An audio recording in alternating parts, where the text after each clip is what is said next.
Hello. Welcome to Storytime with Moog. I'm Moog, and today we are continuing with The Man Who Laughs by Victor Hugo, Part 1, Chapter 1. All that other stuff was just getting us ready. But first, reading updates. Let's see. I am almost done with Dune Messiah. I will be finishing it this week. I'm really excited. I'm enjoying it. I'm liking it. All of those things. A lot of really cool political intrigue and stuffs. It's not so much like weird. Like not heavy on like fight scenes or like sandworms or insane like technology things. There's a little bit here and there. It is a sci-fi book, but very much politics and like behind the scenes stuff and like getting power from the people that you're next to and sort of trying to absorb like influence and stuff like that. It's very cool. I enjoy it. So yes, almost done with that. I'm on page 211 out of 281, so I will be finishing in that this week. And then I will be moving on to Before the Coffee Gets Cold, which I know I've talked about before, but here we are talking about it again. And it all takes place in this one cafe, but it is a series of like shorter like vignettes almost. And I don't know the rules exactly, but you can meet somebody from your past, and your meeting with them is as long as your coffee is warm, which is just an amazing concept. I love that. So yeah, that'll be my next read after Dune Messiah. Um, I think that's all I'm reading. Watching I'm watching Gilmore Girls. I'm finally on the final season. I've never watched the whole thing like ever, and I started watching last year around fall, and then it just like sort of fell away. But then this year I decided to come back to it to see like what all the hype is about. So I'm on the final season of it, and I have made it this far that I must finish. So I'm watching that. Taking a break from One Piece, just finished the Dressrosa arc. It's a lot. There's over 100 episodes in that arc. So taking a slight break because I don't want to catch up to like current and have to wait. So in the meantime, I'm watching Yu Yu Hakusho, and it's pretty good. It's pretty good. And still watching Golden Girls. It seems like forever watching Golden Girls. It's pretty long running, I think. Well, and when there's like 22 episodes in a season, it takes a while. It takes a while. Okay, last time, previously, it was like intro chapters before we actually get into like part one, chapter one. And it had two different parts. So the first part that we got into was this guy who lives in a van, I'm assuming down by the river, and is like walks the line between like legal and like witchcraft not legal type thing. He is a doctor but like knows a lot about plants. He wears bear skins and just like a little off, but has somehow been able to like lay low enough to not be like arrested for not having like a real job or anything like that. And we also got a look at the wild lives of the royals. So there's like a lot of the royals, and we got like a list, like a legit list. It was like name, where they're from, what their palace looks like, and it's just ridiculous basically. And then the other side, the other part of the like pre-intro chapters was about the comprachicos, and this is where we get into like the uncomfortable portion. So the comprachicos is a group of people who from all different nationalities, all different countries, those types of things. They are united instead of by like locale, but by vision and goals, which is really disgusting when you think about it. And what they do basically is they don't steal children. That's not their bag. They pay for children from their parents they buy them, and then they mutilate them for entertainment purposes to sell to the aristocracy. So that's the world that we're being plopped into. Everything has been super upsetting, and we're about to start chapter 1. So it's great that Victor Hugo, who we should have known that everything would be upsetting and depressing because I mean, Les Miserables, everything is upsetting and depressing. It's literally called The Miserable. And we just should have known. It's not a romp. It's not a romp. So, and this is a long one too. This is a longer book. It's over 600 pages. So we'll be really contemplative for a while. And then after this book, we're gonna have to have like eye bleach and like read something a little bit more cheerful, which I know coming from this channel is not really a real thing, but more cheerful than this. So, all right. So, oopsie poopsie. Here we go. Book the first. Night not so black as man. Chapter 1. Portland Bill. An obstinate north wind blew throughout, ceasing over the mainland of Europe, and yet more roughly over England, during all the month of December 1689 and all the month of January 1690. Hence the disastrous cold weather, which caused that winter to be noted as memorable to the poor, on the margin of the old Bible in the Presbyterian chapel of the Non-Jurors in London.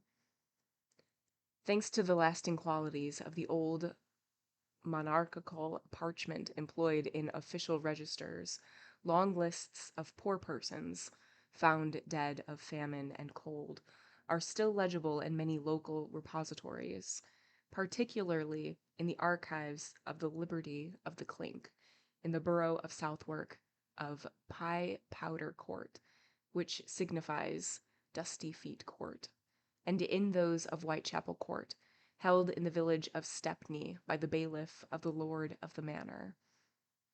The Thames was frozen over, a thing which does not happen once in a century, as the ice forms on it with difficulty owing to the action of the sea.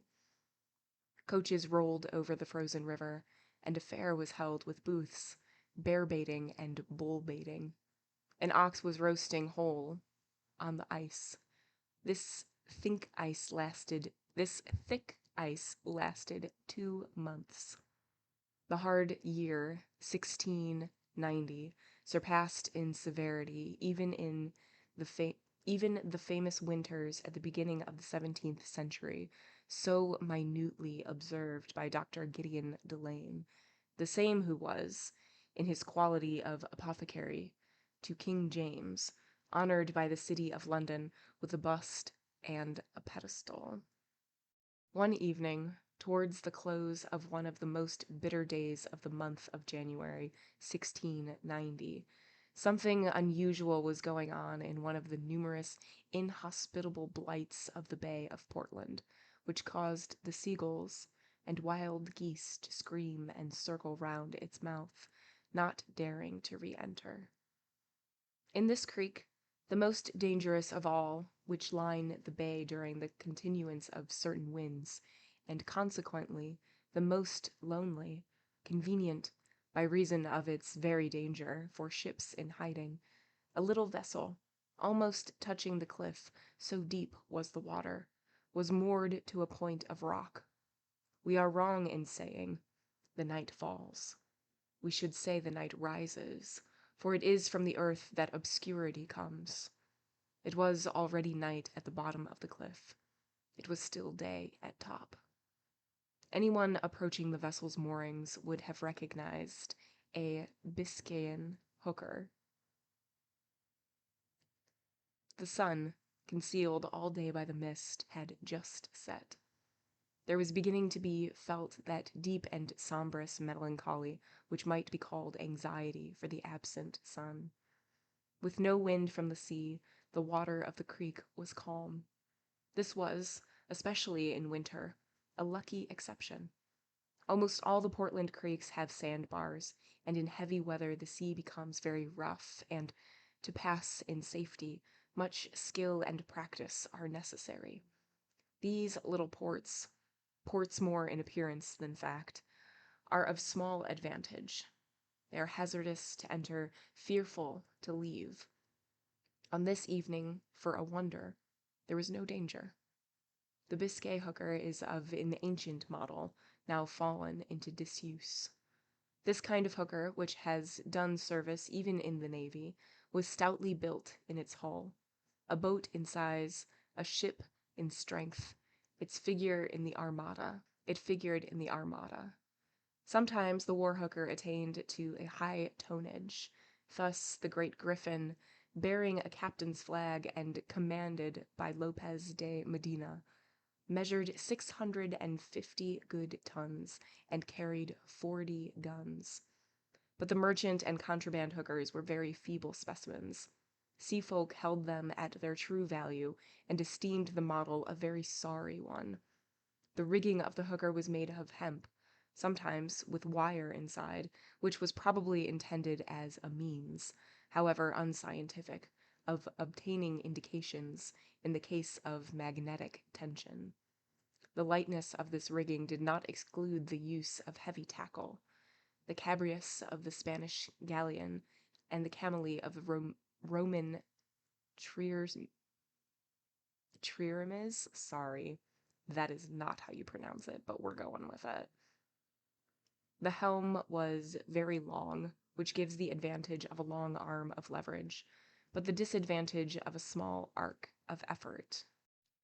2 wheels in 2 pulleys at the end of the rudder corrected this defect, and compensated, to some extent, for the loss of strength. The compass was well housed in a case perfectly square, and well balanced by its 2 copper frames placed horizontally, one in the other, on little bolts, as in Cardan's lamps. There was science and cunning in the construction of the hooker, but it was ignorant science and barbarous cunning.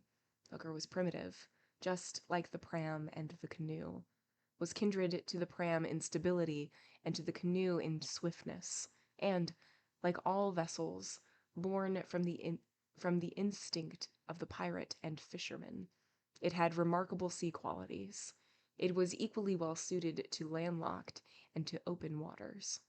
Its system of sails, complicated in stays and very peculiar, allowed of its navigating trimly in the close bays of Asturias, which are little more than enclosed basins, as passages, for instance, and also freely out to sea. It could sail round a lake and sail round the world, a strange craft with 2 objects, good for a pond and good for a storm. The hooker is among vessels what the wagtail is among birds, one of the smallest and one of the boldest. The wagtail perching on a reed scarcely bends it, and, flying away, crosses the ocean. These Biscay hookers, even to the poorest, were gilt and painted. Tattooing is part of the genius of those charming people, savages to some degree. The sublime coloring of their mountains, variegated by snows and meadows, reveals to them the rugged spell which ornament possesses in itself. They are poverty-stricken and magnificent. They put coats of arms on their cottages. They have huge asses, which they bedizen with bells, and huge oxen on which they put headdresses of feathers. Their coaches, which you can hear grinding the wheels 2 leagues off, are illuminated, carved, and hung with ribbons. A cobbler has a bas-relief on his door. It is only St. Crispin and an old shoe, but it is in stone. They trim their leathern jackets with lace. They do not mend their rags, but they embroider them. Vivacity profound and superb. The Basques are, like the Greeks, children of the sun, while the Valencian drapes himself, bare and sad, in his russet woolen rug, with a hole to pass his head through. The natives of Galicia and Biscay have the delight of fine linen shirts, bleached in the dew. Their thresholds and their windows teem with faces fair and fresh, laughing under garlands of maize. A joyous and proud serenity shines out in their ingenious arts, in their trades, in their customs, in the dress of their maidens, in their songs. The mountain, that colossal ruin, is all aglow in Biscay. The sun's rays go in and out of every break. The wild, oh man, there's an umlaut in this word. Jaizkville?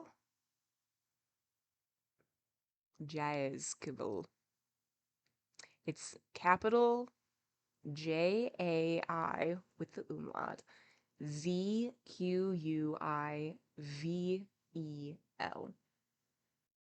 Biscay is Pyrenean grace as Savoy is Alpine grace. The dangerous bays, the neighbors of St. Sebastian, Lesso, and Fontarabia, with storms, with clouds, with spray flying over the capes, with the rages of the waves and the winds, with terror, with uproar, mingle boatwomen crowned with roses. He who has seen the Basque country wishes to see it again. It is the blessed land. 2 harvests a year, villages resonant and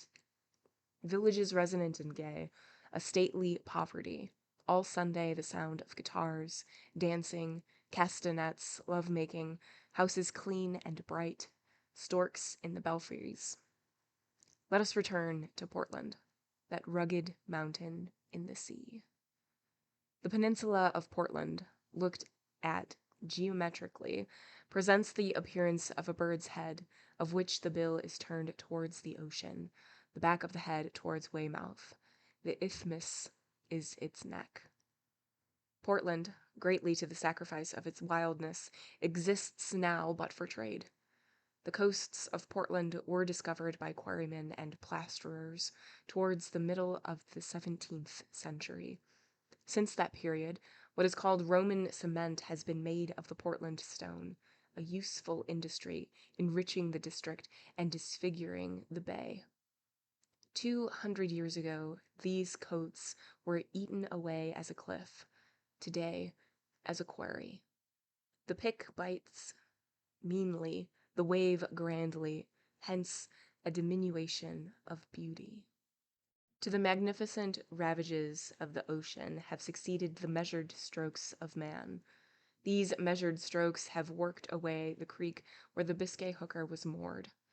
To find any vestige of the little anchorage, now destroyed, the eastern side of the peninsula should be searched, towards the point beyond Folly Pier and Durdle Pier, beyond Wakeham even, between the place called Church Hope and the place called Southwell. The creek, walled in on all sides by precipices higher than its width, was, minute by minute, becoming more overshadowed by evening. The misty gloom, usual as twilight, became thicker. It was like a growth of darkness at the bottom of the well. The opening of the creek seaward, a narrow passage, traced on the almost night-black interior a pallid rift where the waves were moving. You must have been quite close to perceive the hooker moored to the rocks and, as it were, hidden by the great cloaks of shadow. A plank thrown from on board onto a low and level projection of the cliff, the only point on which a landing could be made, placed the vessel in communication with the land. Dark figures were crossing and recrossing each other on this tottering gangway, and in the shadows some people were embarking. It was less cold in the creek than out at sea, thanks to the screen of rocks rising over the north of the basin, which did not, however, prevent the people from shivering. They were hurrying. The effect of the twilight defined the forms as though they had been punched out with a tool. Certain indentations in their clothes were visible, and showed that they belonged to the class called in England the ragged. The twisting of the pathway could be distinguished vaguely in the relief of the cliff. A girl who lets her staylace hang down trailing over the back of an armchair describes, without being conscious of it, most of the paths of cliffs and mountains. The pathway of this creek, full of knots and angles almost perpendicular and better adapted for goats than man, terminated on the platform where the plank was placed. The pathways of cliffs ordinarily imply a not very inviting declivity. They offer themselves less as a road than as a fall. They sink rather than incline. This one, probably some ramification of a road on the plain above, was disagreeable to look at, so vertical was it. From underneath you saw it gain by zigzag the higher layer of the cliff where it passed out through deep passages on to the high plateau by a cutting in the rock, and the passengers for whom the vessel was waiting in the creek must have come by this path. Excepting the movement of embarkation which was being made in the creek, a movement visibly scared and uneasy all around, was solitude. No step, no noise, no breath was heard. At the other side of the roads, at the entrance of Ringstead Bay, you could just perceive a flotilla of shark fishing boats, which were evidently out of their reckoning. These polar boats had been driven from Danish into English waters by the whims of the sea. Northerly winds play these tricks on fishermen. They had just taken refuge in the anchorage of Portland, a sign of bad weather expected and danger out at sea. They were engaged in casting anchor, the chief boat placed in front after the old manner of Norwegian flotillas, all her rigging standing out in black above the white level of the sea, and in front might be perceived the hook iron, loaded with all kinds of hooks and harpoons, destined for the Greenland shark, the dogfish, and the spinnis shark, as well as the nets to pick up the sunfish.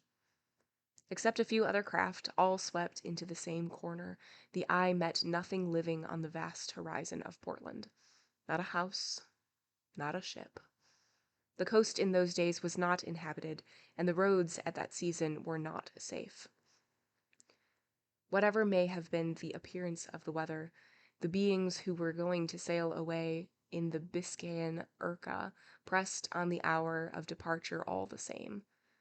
They formed a busy and confused group in rapid movement on the shore. To distinguish one from another was difficult, impossible to tell whether they were old or young. The indistinctness of evening intermixed and blurred them. The mask of shadow was over their faces. They were sketches in the night. There were 8 of them, and there were seemingly among them 1 or 2 women, hard to recognize under the rags and tatters in which the group was attired, clothes which were no longer man's or women's. Rags have no sex. A smaller shadow, flitting to and fro among the larger ones, indicated either a dwarf or a child. It was a child. End of chapter 1. A lot of boat talk. A lot of boat talk. Okay, so it's super frickin' cold, and like our horror population is having a really hard time. It's a very hard season for them, particularly. And then we just love to talk about boats. We're talking about boats all day and all night. And on one of the boats are they on a boat? I think they're on a boat, is a bunch of people. And they are all in rags, very tattered, all of these sorts of things. And then we get a shorter person and we realize it's a child. And that's where chapter 1 ends. Chapter 2, Left Alone. This is what an observer close at hand might have noted. All wore long cloaks, torn and patched, but covering them, and at need concealing them up to the eyes, useful alike against the north wind and curiosity. They moved with ease under these cloaks. The greater number wore a handkerchief rolled round the head. a sort of rudiment which marks the commencement of the turban in Spain. This headdress was nothing unusual in England. At that time, the South was in fashion in the North. Perhaps this was connected with the fact that the North was beating the South. It conquered and admired.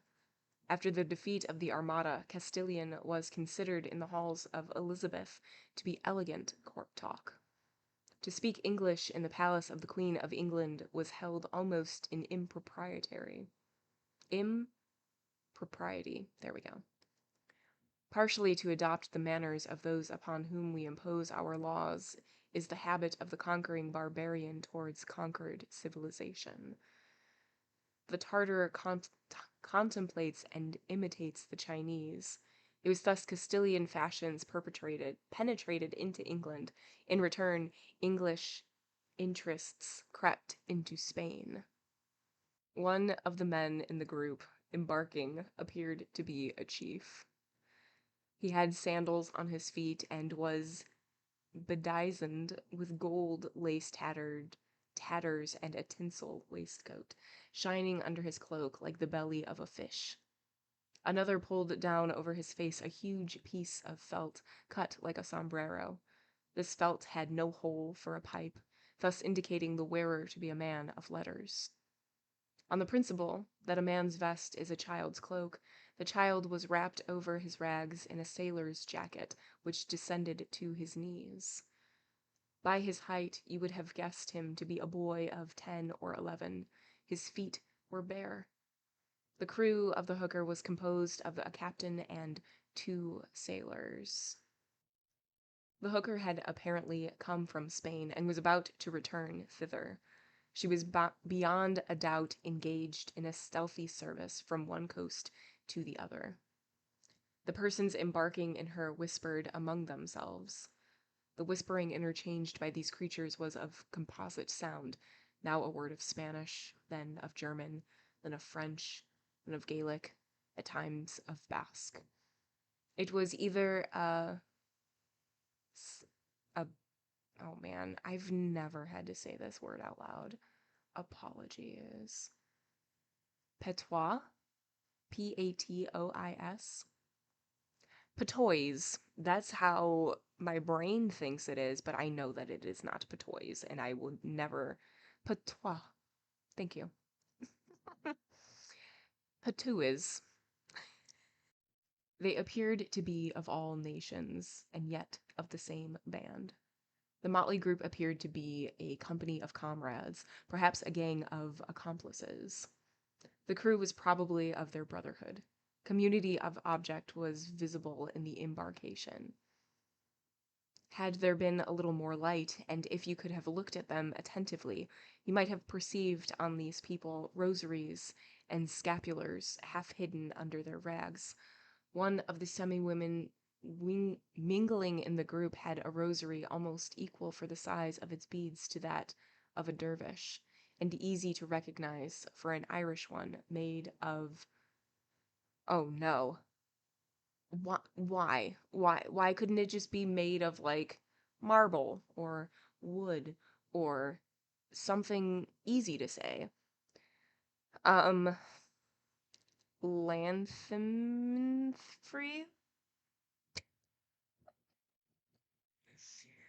Oh, but don't worry. It's also called Lanandriffy.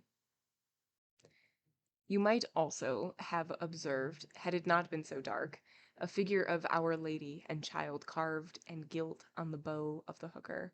It was probably that of the Basque Notre Dame, a sort of Panangia of the old Canterbury. Under this image, which occupied the position of a figurehead, was a lantern, which at this moment was not lighted, an excess of caution which implied an extreme desire of concealment. This lantern was, evidently, for 2 purposes. When alight, it burned before the Virgin, and at the same time illuminated the sea, a beacon doing duty as a taper. Under the bowsprit, the cutwater, long, curved, and sharp, came out in front like a horn of a crescent. At the top of the cutwater, and at the feet of the Virgin, a kneeling angel, with folded wings, leaned her back against the stem and looked through a spyglass at the horizon. The angel was gilded like Our Lady. In the cutwater were holes and openings to let the waves pass through, which afforded an opportunity for gilding and arabesques. Under the figure of the Virgin was written in gilt capitals the word Matutina, the name of the vessel, not to be read just now on account of the darkness.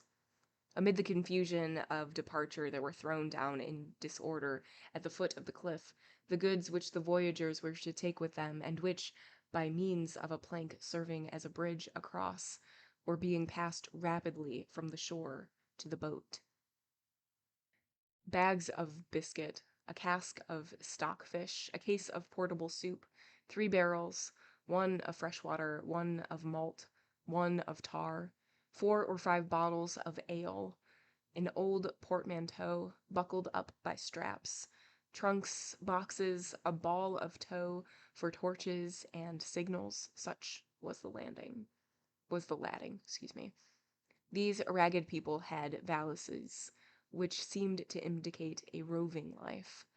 Wandering rascals are obliged to own something.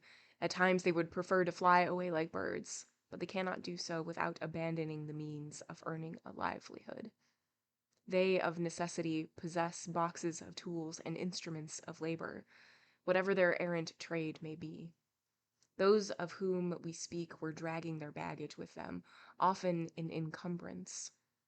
It could not have been easy to bring these movables to the bottom of the cliff. This, however, revealed the intention of a definite departure. No time was lost. There was one continued passing to and fro from the shore of the vessel, and from the vessel to the shore.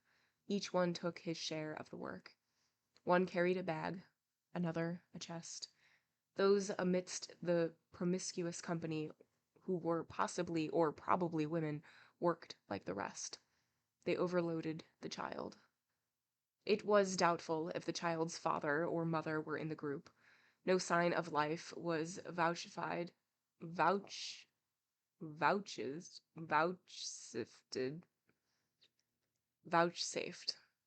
him. They made him work, nothing more. He appeared not a child in a family, but a slave in a tribe. He waited on everyone, and no one spoke to him. However, he made haste, and, like the others of this mysterious troop, he seemed to have but one thought, to embark as quickly as possible. Did he know why? Probably not. He hurried mechanically because he saw the others hurry. The hooker was decked. The stowing of the lading in the hold was quickly finished, and the moment to put off arrived. The last case had been carried over the gangway, and nothing was left to embark but the men. The 2 objects among the group who seemed women were already on board. 6, the child among them, were still on the low platform of the cliff. A movement of departure was made in the vessel. The captain seized the helm. A sailor took up an axe to cut the hawser. To cut is an evidence of haste. When there is time, it is unknotted. Andamos, said, in a low voice, he who appeared chief of the 6, and who had the spangles on his tatters. The child rushed towards the plank in order to be the first to pass. As he placed his foot on it, 2 of the men hurried by, at the risk of throwing him into the water, got in before him, and passed on. The 4th drove him back with his fist, and followed the 3rd. The 5th, who was the chief, bounded into rather than entered the vessel, and, as he jumped in, kicked back the plank, which fell into the sea. A stroke of the hatchet cut the moorings. The helm was put up. The vessel left the shore, and the child remained on land. End of chapter 2. All right, so we have this boat. We have this child. The child is seemingly not necessarily related to anybody, but more like a servant boy. Like, he's doing all of these tasks and ensuring that every task is done and that everybody is helped and seen to. And they're on this boat that's docked, and they're leaving. maybe I misread, but it sounds like they're leaving and the child is left on land as they're like heading out. Is the child gonna hop on? Is the child just left here? Like home alone, but it's not really his home. They just like left him. I don't know. I don't know what's gonna happen to this child, but I am interested. I'm assuming that he's going to be our main character. I don't know though. We shall see, I guess. We just gotta keep reading, all right? All right. So we are on chapter 3, Alone. The child remained motionless on the rock, with his eyes fixed. No calling out, no appeal. Though this was unexpected by him, he spoke not a word. The same silence reigned in the vessel. No cry from the child to the men, nor farewell from the men to the child. There was on both sides a mute acceptance of the widening distance between them. It was like a separation of ghosts on the banks of the Styx. The child, as if nailed to the rock, which the high tide was beginning to bathe, watched the departing bark. It seemed as if he realized his position. What did he realize? Darkness. A moment later the hooker gained the neck of the crook and entered it. Against the clear sky the masthead was visible, rising above the split blocks between which the strait wound as between two walls. The truck wandered to the summit of the rocks and appeared to run into them. Then it was seen no more. All was over. The bark had gained the sea. The child watched its disappearance. He was astounded, but dreamy. His stupefaction was complicated by a sense of the dark reality of existence. It seemed as if there were experience in this dawning being. Did he, perchance, already exercise judgment? Experience coming too early constructs, sometimes, in the obscure depths of a child's mind, some dangerous balance, we know not what, in which the poor little soul weighs God. Feeling himself innocent, he yielded. There was no complaint. The irreproachable does not reproach. His rough expulsion drew from him no sign. He suffered a sort of internal stiffening. The child did not bow under this sudden blow of fate, which seemed to put an end to his existence ere it had well begun. He received the thunderstroke landing. It would have been evident to anyone who could have seen his astonishment unmixed with dejection, that in the group which abandoned him there was nothing which loved him, nothing which he loved. Brooding, he forgot the cold. Suddenly the wave wetted his feet, the tide was flowing. A gust passed through his hair. The north wind was rising. He shivered. There came over him, from head to foot, the shudder of awakening. He cast his eyes about him. He was alone. Up to this day there had never existed for him any other men than those who were now in the hooker. Those men had just stolen away. Let us add what seems a strange thing to state. Those men, the only ones he knew, were unknown to him. He could not have said who they were. His childhood had been passed among them without his having the consciousness of being of them. He was in juxtaposition to them, nothing more.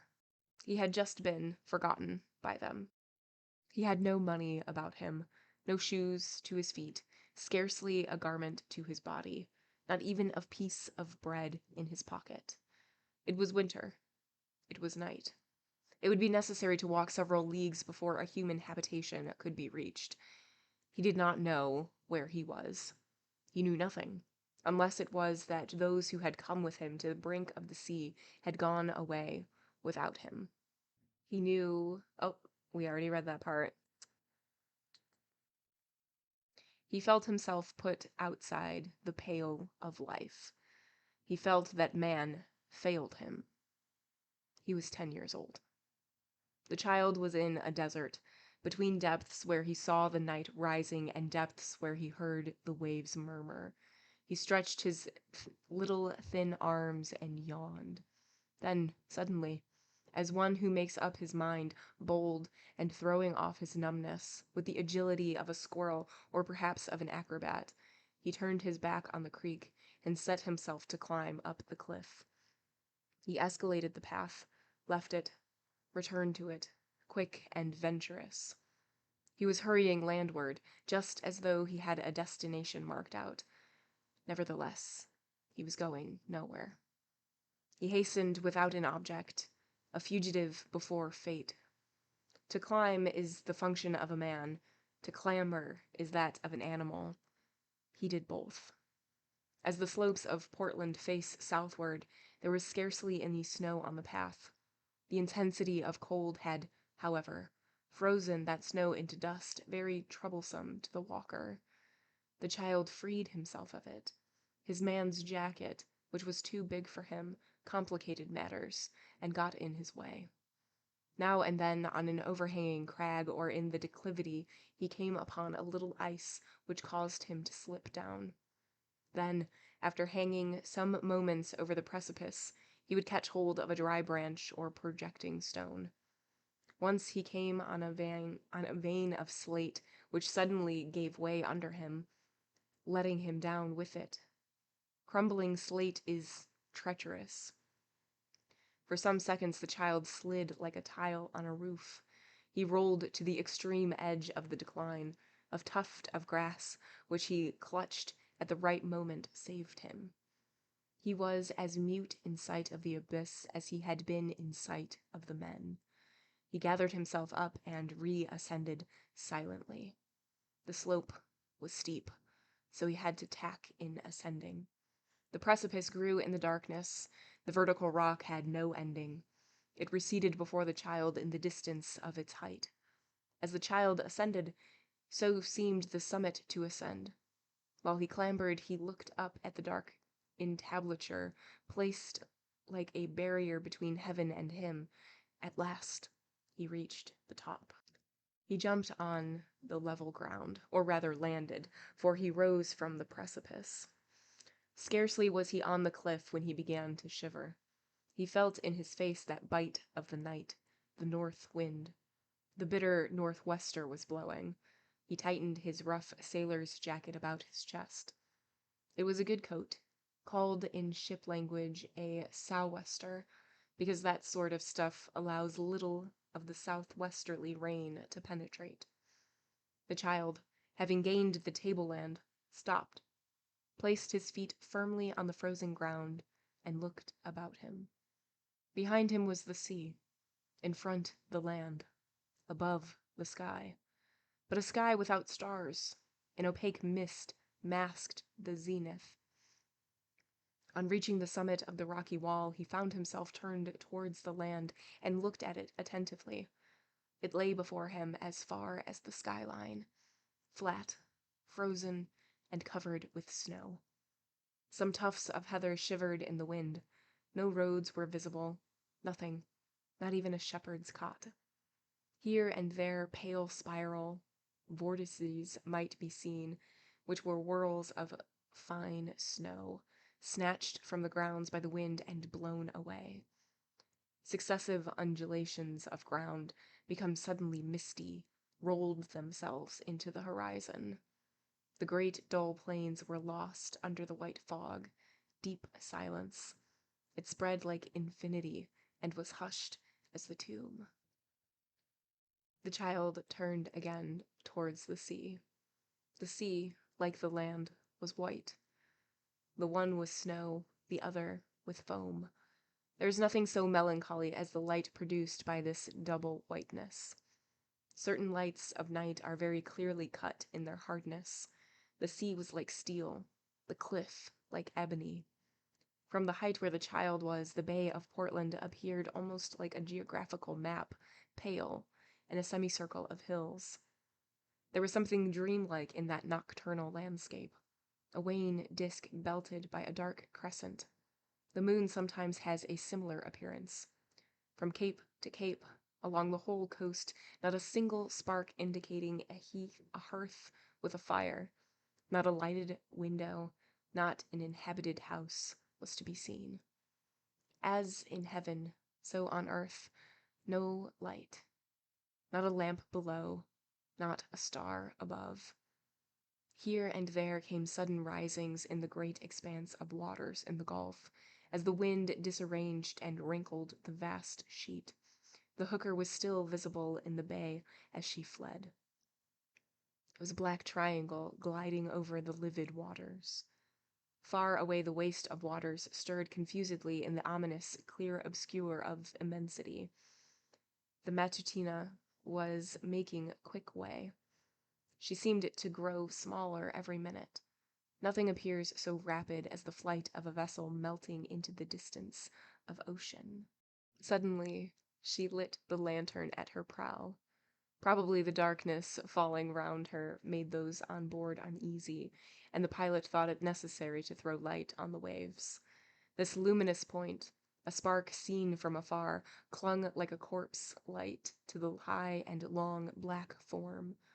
You would have said it was a shroud raised up and moving in the middle of the sea, under which someone wandered with a star in his hand. A storm threatened in the air. The child took no account of it, but a sailor would have trembled. It was that moment of preliminary anxiety when it seems as though the elements are changing into persons, and one is about to witness the mysterious transfiguration of the wind into the wind god. The sea becomes ocean. Its power reveals itself as will. That which one takes for a thing is a soul. It will become visible, hence the terror. The soul of man fears to be thus confronted with the soul of nature. Chaos was about to appear. The wind rolling back the fog and making a stage of the clouds behind set the scene for that fearful drama of wave and winter which is called a snowstorm. Vessels putting back hove in sight. For some minutes past the roads had no longer been deserted. Every instant troubled barks hastening towards an anchorage appeared from behind the capes. Some were doubling Portland Bill, the others St. Albans Head. From afar ships were running in. It was a race for refuge. Southwards the darkness thickened, and clouds full of night bordered on the sea. The weight of the tempest hanging overhead made a dreary lull on the waves. It certainly was no time to sail. Yet the hooker had sailed. She had made the south of the Cape. She was already out of the Gulf and in the open sea. Suddenly there came a gust of wind. The Matutina, which was still clearly in sight, made all sail, as if resolved to profit by the hurricane. It was the nor'wester, a wind sullen and angry. Its weight was felt instantly. The hooker, caught broadside on, staggered, but recovering, held her course to sea. This indicated a flight rather than a voyage, less fear of sea than of land, and greater heed of pursuit than man from wind. The hooker, passing through every degree of diminution,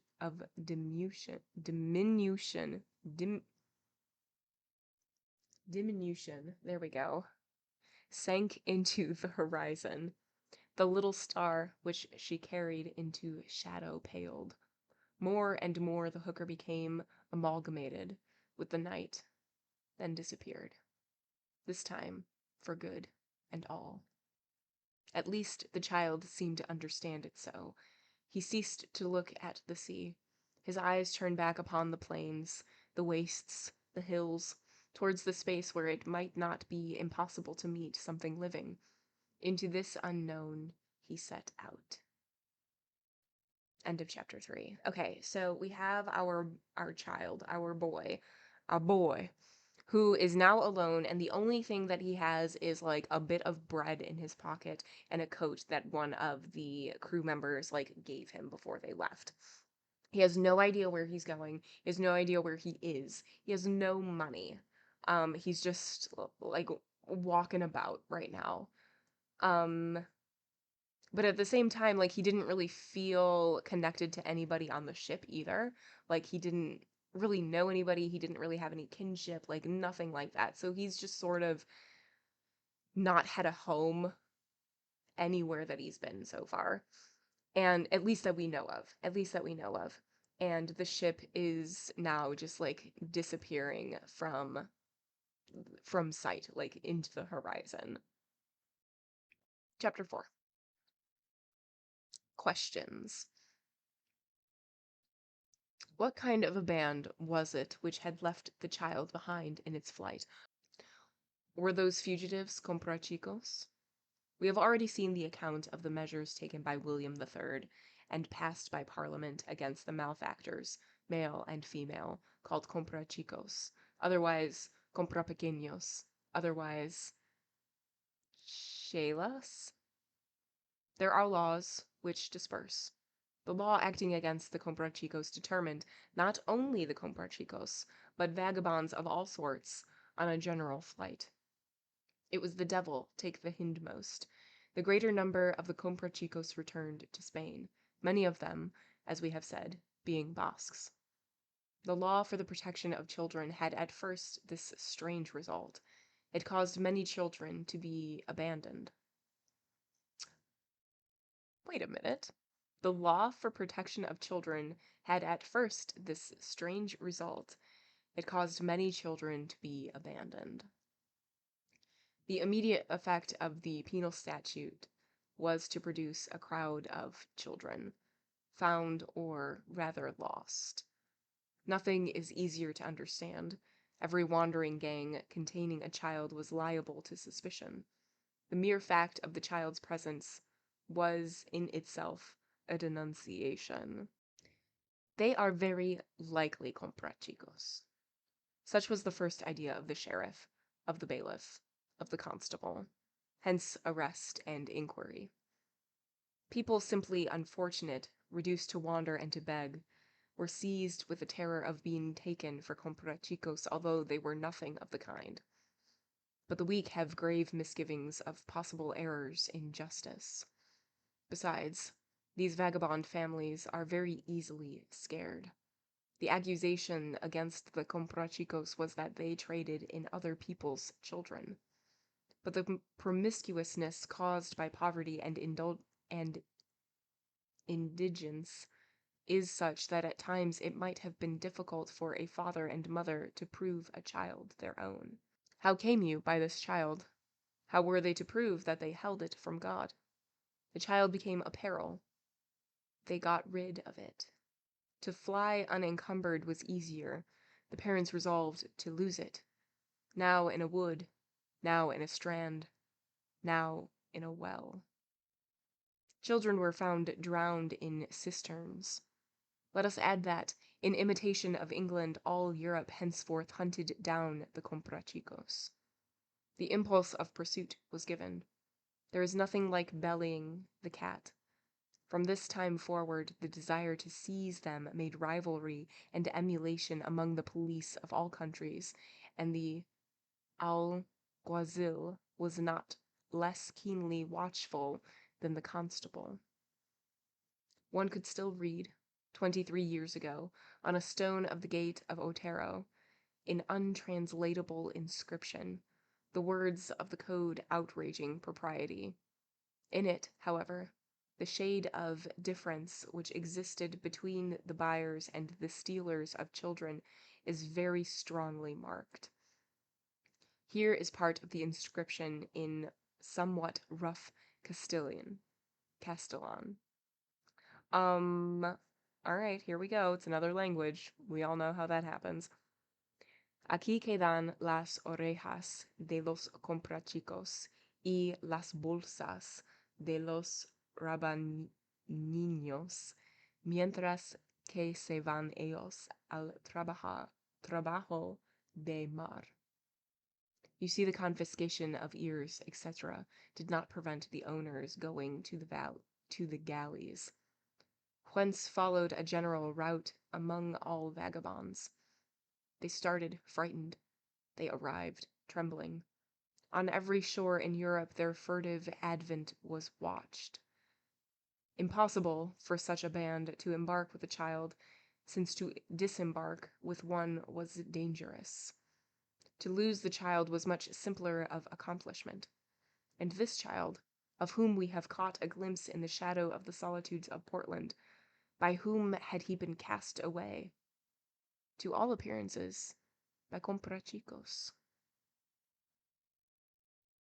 End of chapter 4. Okay, so a little not interlude, but and not really an aside, but it's okay, here are some questions that you probably have. And this is also happening at the time. Parents are getting rid of their children because it is hard to prove that the child is theirs. And if they can't prove it, then they're going to be arrested and taken away.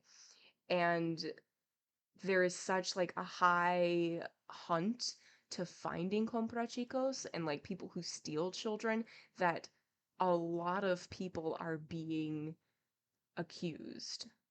So parents have just cast off their children so that they can live a free life without having to deal with allegations or anything like that. Cool. Cool. And so we don't super know where this child has come from and who has just let the kid go. But to all appearances, by comprachicos. Chapter 5. The Tree of Human Invention. It might be about 7 o'clock in the evening.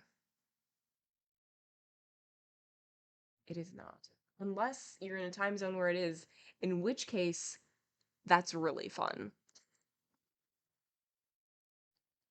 The wind was now diminishing, a sign, however, of a violent recurrence impending.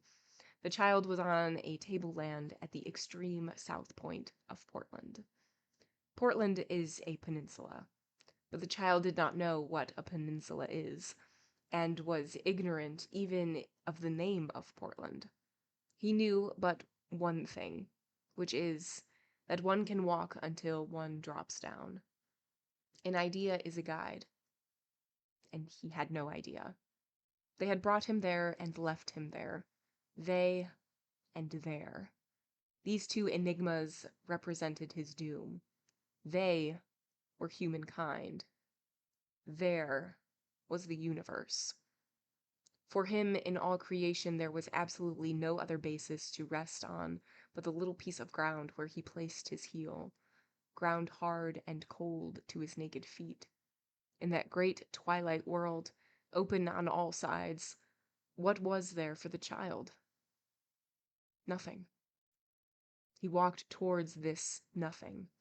Around him was the vastness of human desertion. He crossed the first plateau diagonally, then a second, then a third. At the extremity of each plateau the child came upon a break in the ground. The slope was sometimes steep, but always short. The high, bare plains of Portland resemble great flagstones overlapping each other. The south side seems to enter under the protruding slab. The north side rises over the next one. These made ascents, which the child stepped over nimbly. From time to time he stopped and seemed to hold counsel with himself. The night was becoming very dark. His radius of sight was contracting. He now only saw a few steps before him. All of a sudden he stopped, listened for an instant, and with an almost imperceptible nod of satisfaction turned quickly and directed his steps towards an eminence of moderate height, which he dimly perceived on his right, at the point of the plain nearest the cliff. There was on the eminence a shape which in the mist looked like a tree.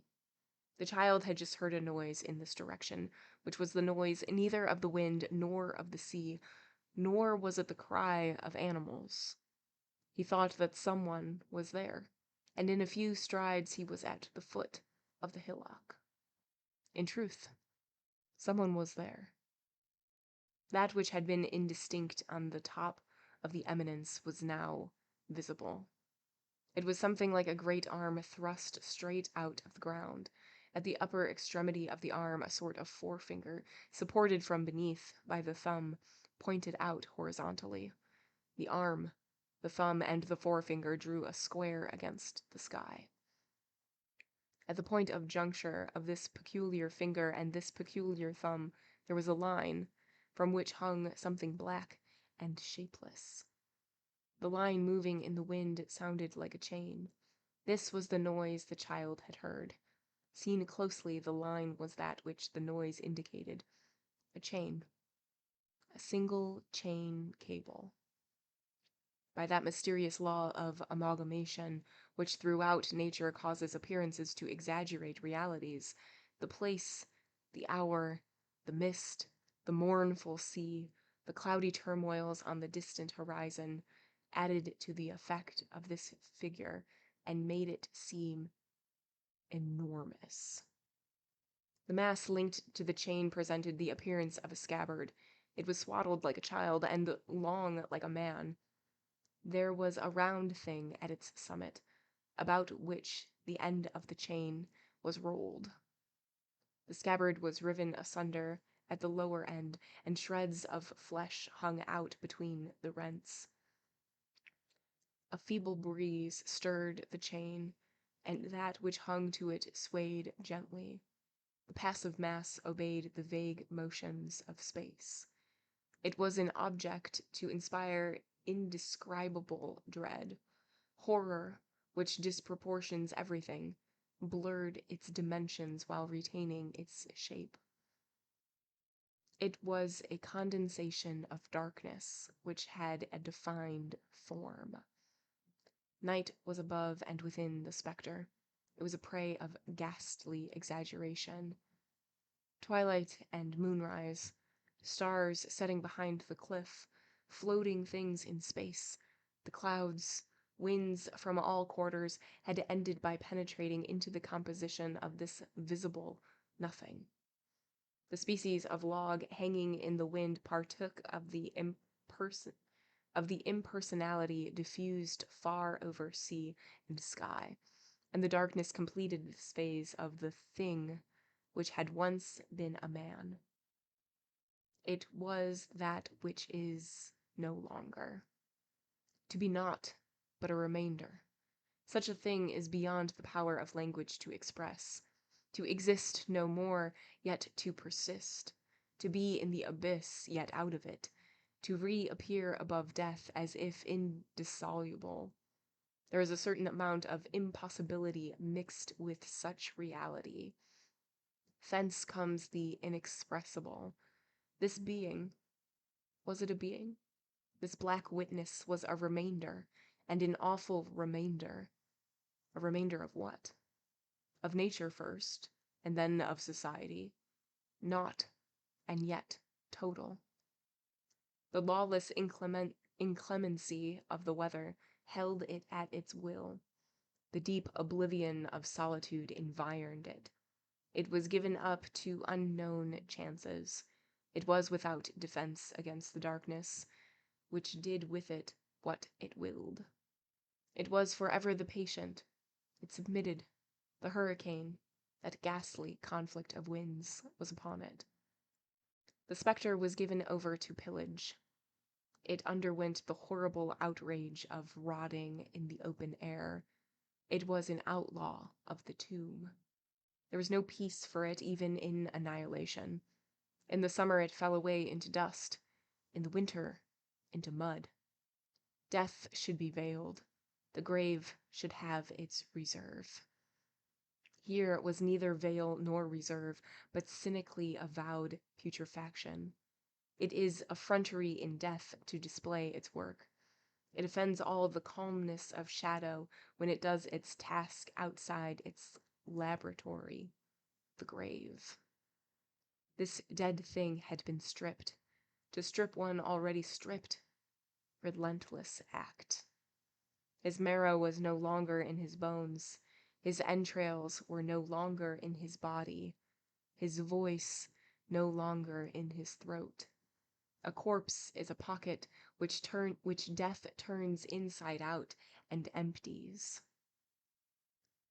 That sounded really cool. Real dark, but really cool. Such good writing. A corpse is a pocket which death turns inside out and empties. If he had ever had me, where was the me? Capital M for me. There still, perchance, and this was fearful to think of. Something wandering about something in chains. Can one imagine a more mournful lineament of the darkness? Realities exist here below which serve as issues of the unknown, which seem to facilitate the egress of speculation, and at which hypotheses snatches. Conjecture has its compel entrar. In passing by certain places and before certain objects, one cannot help stopping, a prey to dreams into the realms of which the mind enters. In the invisible there are dark portals ajar. No one man could have met this dead man without meditating. In the vastness of dispersion, he was wearing silently away. He had had blood which had been drunk, skin which had been flesh, flesh which had been stolen. Nothing had passed him by without taking somewhat from him. December had borrowed cold of him, midnight horror, the iron rust, the plague miasma, the flowers perfume. His slow disintegration was a toll paid to all, a toll of the corpse to the storm, to the rain, to the dew, to the reptiles, to the birds. All the dark hands of night had rifled the dead. He was, indeed, an inexpressibly strange tenant, a tenant of the darkness. He was on a plain and on a hill, and he was not. He was palpable, yet vanished. He was a shadow accruing to the night. After the disappearance of day into the vast of silent obscurity, he became in lugubrious accord with all around him. By his mere presence he increased the gloom of the tempest and the calm of stars. The unutterable which is in the desert was condensed in him. Waif of an unknown fate, he commingled with all the wild secrets of the night. There was in his mystery a vague reverberation of all enigmas. About him life seemed sinking to its lowest depths. Certainty and confidence appeared to diminish in his environs. The shiver of the brushwood and the grass, a desolate melancholy, an anxiety in which a conscience seemed to lurk, appropriated with tragic force the whole landscape to that black figure suspended by the chain. The presence of a spectre in the horizon of an aggravation of solitude. He was a sign. Having unappeasable winds about him, he was implacable. Perpetual shuddering made him terrible. Fearful to say, he seemed to be a center in space, with something immense leaning on him. Who can tell? Perhaps that equity, half seen and set at defiance, which transcends human justice. There was in his unburied continuance the vengeance of men and his own vengeance. He was a testimony in the twilight and the waste. He was in himself a disquieting substance, since we tremble before the substance which is the ruined habitation of the soul. For dead matter to trouble us, it must once have been tenuated by spirit. He denounced the law of earth to the law of heaven. Placed there by man, he there awaited God. Above him floated blended with all the vague distortions of the cloud and the wave, boundless dreams of shadow. Who could tell what sinister mysteries lurked behind this phantom? The illimitable, circumscribed by naught, nor tree, nor roof, nor passerby, was around the dead man. When the unchangeable broods over us, when heaven, the abyss, the life, grave, and eternity appear patent, then it is we feel that all is inaccessible, all is forbidden, all is sealed. When infinity opens to us, terrible indeed is the closing of the gate behind. End of chapter 5. There's some really cool lines in this. Like that last one, when infinity opens to us, terrible indeed is the closing of the gate behind. Beautifully written. The line, I'm gonna butcher this line, but the line about the corpse being a pocket, amazing, amazing. Okay, so in this chapter, we have stumbled upon a dead body. Well, before that, so the boy is sort of realizing and sort of um transferring all of his things, his baggage to everybody. So they are the ones who left him. They, not just the people on the ship, but they, humanity and humankind, have left him. And they have left him there, not in this one peninsula that he doesn't know, but in the universe, in this world. And so he's like sitting here contemplating, and he hears like a sound, and he thought that he was by himself, but it turns out that there is a dead body there. And so we are getting some very and beautifully morbid descriptions of death, like what it does, and also just the idea of death. It's phenomenal writing. Absolutely phenomenal writing. Beautiful. Okay. Chapter 6. Struggle between death and life. The child was before this thing, dumb, wondering, and with eyes fixed. To a man it would have been a gibbet. To the child it was an apparition. Where a man would have seen a corpse, the child saw a specter. Besides, he did not understand. The attractions of the obscure are manifold. There was one on the summit of that hill. The child took a step, then another. He ascended, wishing all the while to descend, and approached, wishing all the while to retreat. Bold, yet trembling, he went close up to survey the spectre. When he got close under the gibbet, he looked up and examined it. The spectre was tarred. Here and there it shone. The child distinguished the face. It was coated over with pitch, and this mask, which appeared viscous and sticky, varied its aspect with the night shadows. The child saw the mouth, which was a hole, the nose, which was a hole, and eyes, which were holes. The body was wrapped and apparently corded up in coarse canvas, soaked in naphtha. I don't know what that is. NAPHTHA.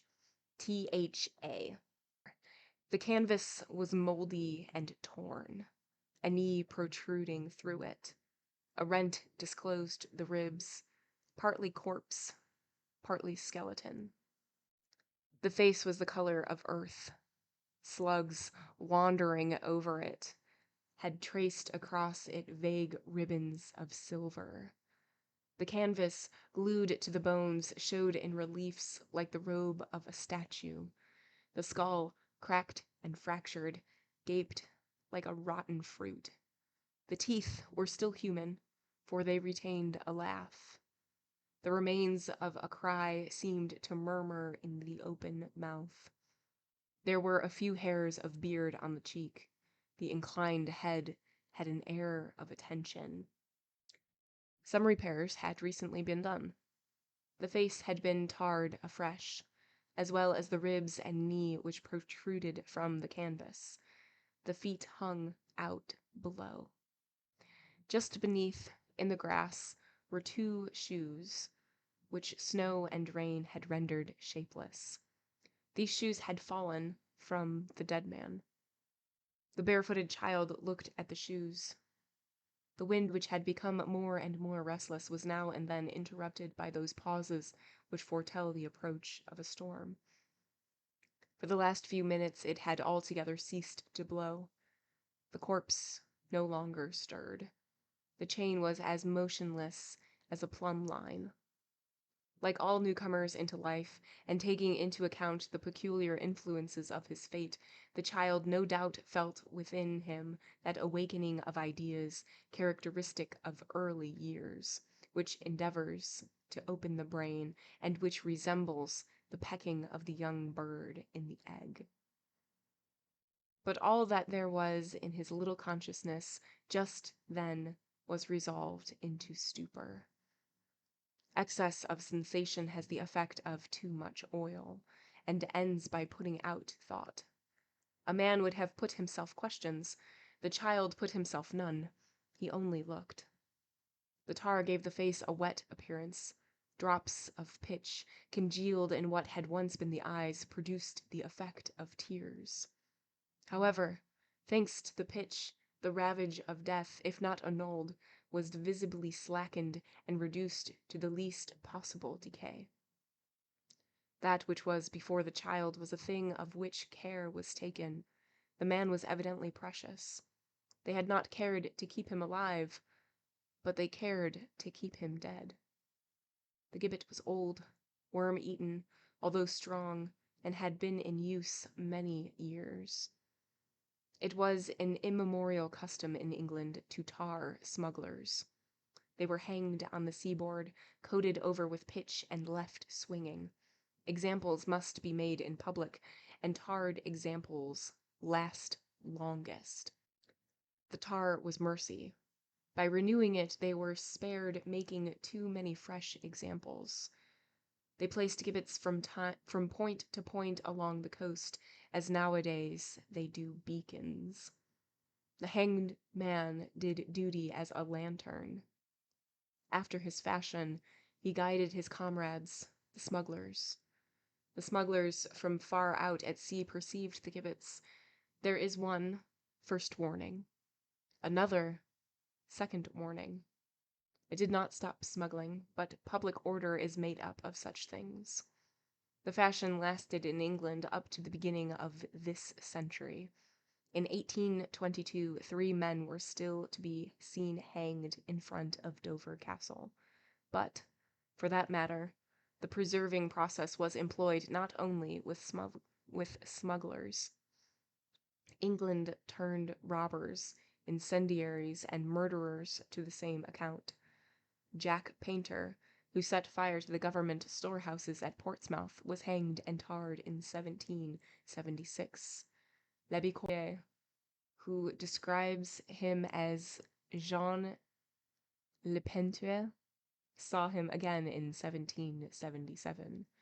Jack Painter was hanged above the ruin he had made, and was re-tarred from time to time.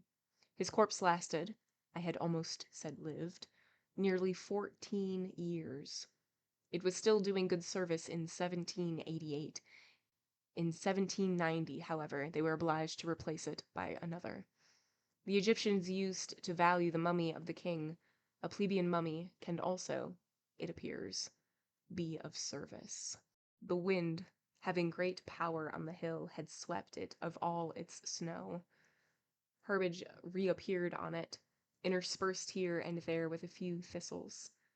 The hill was covered by that close, short grass which grows by the sea, and causes the tops of cliffs to resemble green cloth. Under the gibbet, on the very spot over which hung the feet of the executed criminal, was a long and thick tuft, uncommon on such poor soil. Corpses, crumbling there for the centuries past, accounted for the beauty of the grass. Earth feeds on man. A dreary fascination held the child. He remained there, open-mouthed. He only dropped his head a moment when a nettle, which felt like an insect, stung his leg. Then he looked up again. He looked above him at the face which looked down on him. It appeared to regard him the more steadfastly because it had no eyes.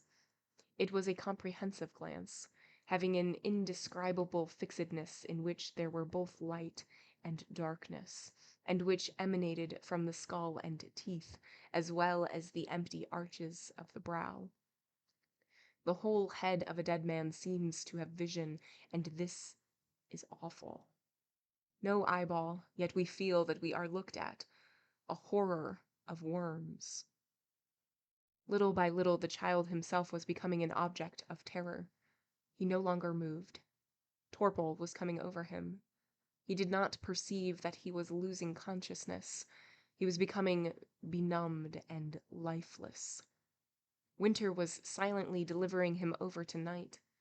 There is something of the traitor in winter. The child was all but a statue. The coldness of stone was penetrating his bone. Darkness, that reptile, was crawling over him.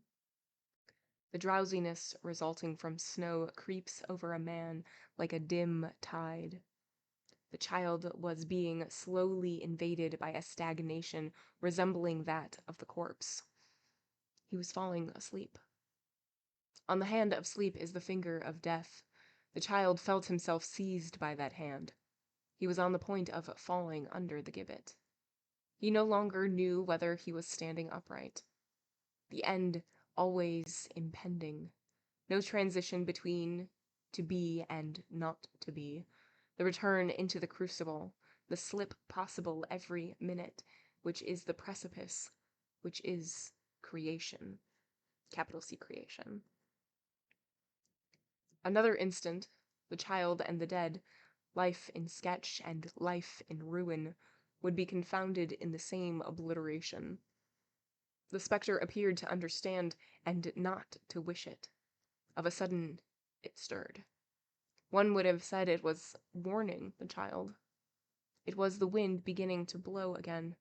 Nothing stranger than this dead man in movement. The corpse at the end of the chain, pushed by the invisible gust, took an oblique attitude, rose to the left, then fell back, reascended to the right, and fell and rose with slow and mournful precision. A weird game of seesaw. It seemed as though one saw in the darkness the pendulum of the clock of eternity. This continued for some time. The child felt himself waking up at the sight of the dead. Through his increasing numbness, he experienced a distinct sense of fear. The chain at every oscillation made a grinding sound with hideous regularity. It appeared to take breath, and then to resume. This grinding was like the cry of a grasshopper. An approaching squall is heralded by sudden gusts of wind. All at once the breeze increased into a gale. The corpse emphasized its dismal oscillations. It no longer swung. It tossed. The chain, which had been grinding, now shrieked. It appeared that its shriek was heard. If it was an appeal, it was obeyed. From the depths of the horizon came the sound of a rushing noise. It was the noise of wings.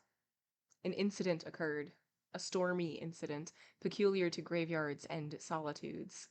It was the arrival of a flight of ravens.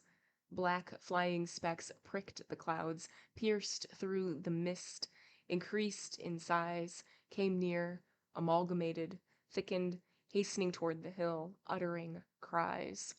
It was like the approach of a legion. The winged vermin of the blackness alighted on the gibbet. The child, scared, drew back. Swarms obey words of command. The birds crowded on the gibbet. Not one was on the corpse. They were talking among themselves. The croaking was frightful. The howl, the whistle, and the roar are signs of life. The croak is a satisfied acceptance of putrefaction. In it, you can fancy you hear the tomb breaking silence. The croak is nightlife in itself. Night-like, not nightlife, excuse me, sorry. The croak is night-like in itself. The child was frozen even more by terror than by cold. Then the ravens held silence. One of them perched on the skeleton. This was a signal. They all precipitated themselves upon it. There was a cloud of wings, then all their feathers closed up, and the hanged man disappeared under a swarm of black blisters struggling in the obscurity. Just then the corpse moved. Was it the corpse? Was it the wind? It made a frightful bound. The hurricane, which was increasing, came to its aid. The phantom fell into convulsions. The squall, already blowing with full lungs, laid hold of it and moved it about in all directions. It became horrible. It became a struggle. An awful puppet with a gibbet chain for a string. Some humorist of night must have seized the string and been playing with the mummy. It turned and leapt as it would have fain dislocated itself. The birds, frightened, flew off. It was like an explosion of all those unclean creatures. Then they returned, and the struggle began again. Nope, not again. It just began. I was waiting for the raven to say nevermore. Missed opportunity. It's fine. The dead man seemed possessed with hideous vitality. The winds raised him as though they meant to carry him away. He seemed struggling and making efforts to escape, but his iron collar held him back. The birds adapted themselves to all his movements, retreating, then striking again, scared but desperate. On one side, a strange flight was attempted, on the other, the pursuit of a chained man. The corpse, impelled by every spasm of the wind, had shocks, starts, fits of rage. It went, it came, it rose, it fell, driving back the scattered swarm. The dead man was a club. The swarms were dust. The fierce assailing flock would not leave their hold, and grew stubborn. The man, as if maddened by the cluster of beaks, redoubled his blind chastisement of space. It was like the blows of a stone held in a sling. At times the corpse was covered by talons and wings. Then it was free. There were disappearances of the horde. Then sudden furious returns, a frightful torment continuing after life was past. The birds seemed frenzied. The air holes of hell must surely give passage to such swarms. Thrusting of claws, thrusting of beaks, croakings, rendings of shreds no longer flesh, creaking of the gibbet, shudderings of the skeleton, jingling of the chains, the voices of the storm and tumult. What conflict more fearful? A hobgoblin warring with devils, a combat with a spectre. At times, the storm redoubling its violence, the hanged man revolved on his own pivot, turning every way at once toward the storm, as if he wished to run after the birds. His teeth seemed to try and bite them. The wind was for him, the chains against him. It was as if black deities were mixing themselves up in the fray. The hurricane was in the battle. As the dead man turned himself about, the flock of birds wound round him spirally. It was a whirl in a whirlwind. A great roar was heard from below. It was the sea. The child saw this nightmare. Suddenly, he trembled in all his limbs. A shiver thrilled his frame. He staggered, tottered, nearly fell, recovered himself, pressed both hands to his forehead as if he felt his forehead a support. Then, haggard, his hair streaming in the wind, descending the hill with long strides, his eyes closed, himself almost a phantom, he took flight, leaving behind that torment in the night. End of chapter 6. Okay, so we are still looking at this body, and we get close up to it, we being the child. We get close up to it and we see that the body has been tarred multiple times, and that there is some sort of um like some pieces are worn away to be just bits of skeleton, and other pieces still have skin, and it's creepy and scary. And then we get like a little bit of like an aside that's like, yeah, people do this. They did this for warnings, and they often retard corpses, like hanging corpses, to keep the warning alive for many years. And we got the example of Jack Painter being like visible for 14 years before it had to be replaced with a new corpse. And so we get that, and then we also have this swarm of ravens, and they like land not on the corpse but on the like contraption, the whatever they call, whatever the word that they use to, I don't know. And a hurricane, like a storm is coming. And so like the body is swaying, the birds are screaming, everything like that.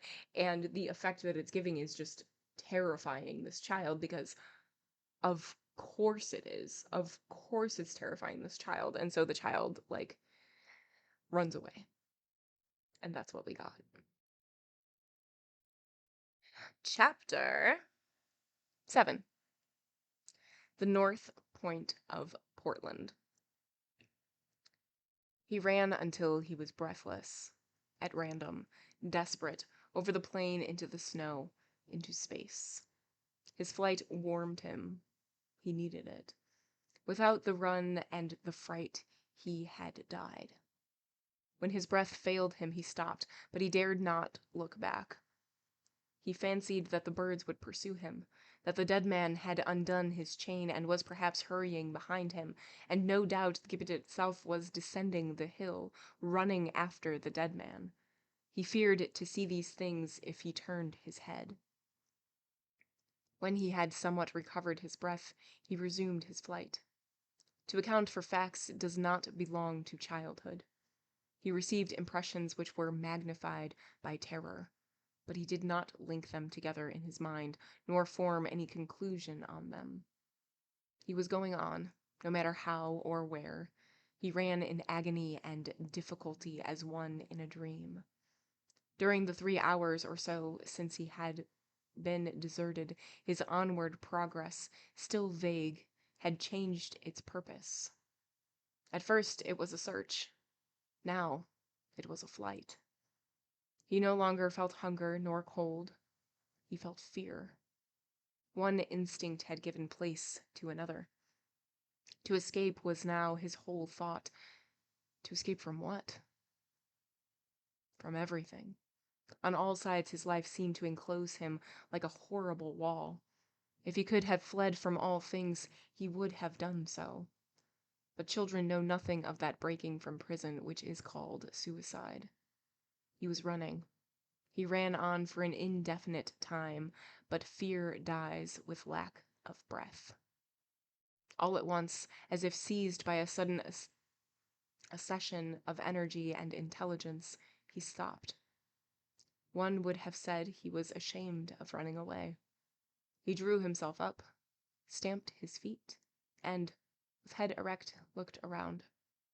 There was no longer hill, nor gibbet, nor flights of crows. The fog had resumed possession of the horizon. The child pursued his way. He now no longer ran, but walked. To say that meeting with a corpse had made a man of him would be to limit the manifold and confused impression which possessed him.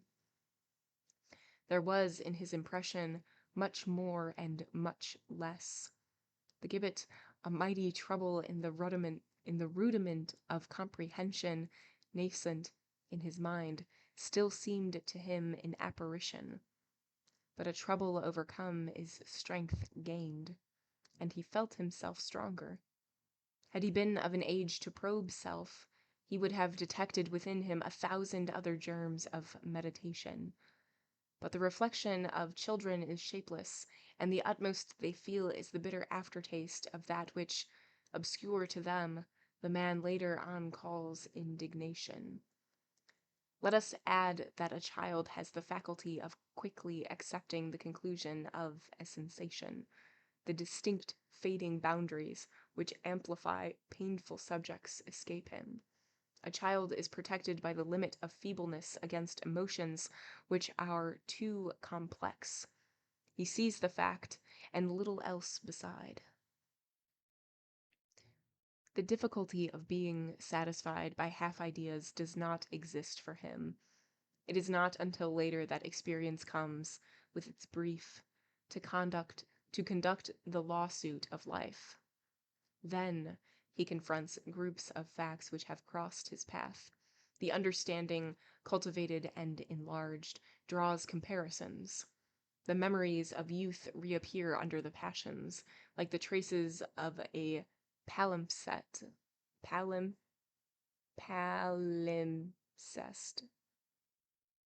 Under the erasure.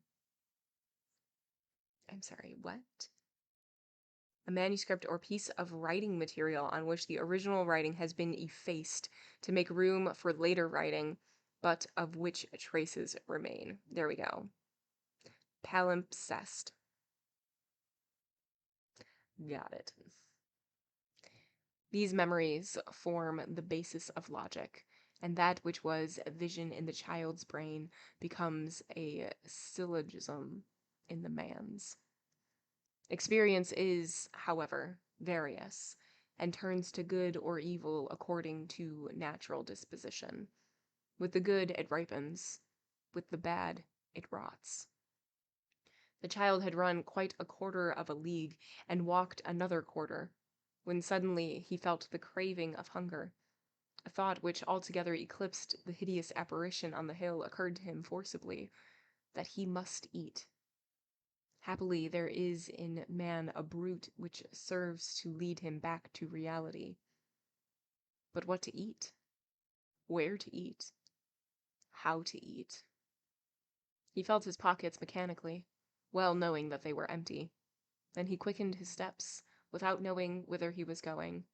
He hastened towards a possible shelter. This faith in an inn is one of the convictions enrooted by God in man. To believe in a shelter is to believe in God. However, in that plain of snow there was nothing like a roof. The child went on, and the waste continued bare as far as the eye could see. There had never been a human habitation on the tableland, which Victor Hugo told us that nobody really lives here. Like, there's no shops, there's no restaurants or inns or taverns, and there's no like homes here. Sorry, child. Sorry. It was at the foot of the cliff, in holes in the rocks, that lacking wood to build themselves huts, had dwelt long ago the aboriginal inhabitants, who had slings for arms, dried cow dung for firing, for a god the idol hail standing in a glade at Dorchester, and for trade the fishing of that false grey coral which the Gauls called plin, and the Greeks Isidis plokamos. The child found his way as best he could. Destiny is made up of crossroads. An option of path is dangerous.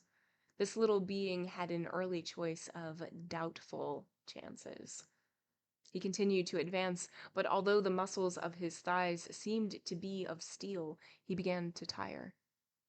There was no tracks in the plain, or if there were any, the snow had obliterated them.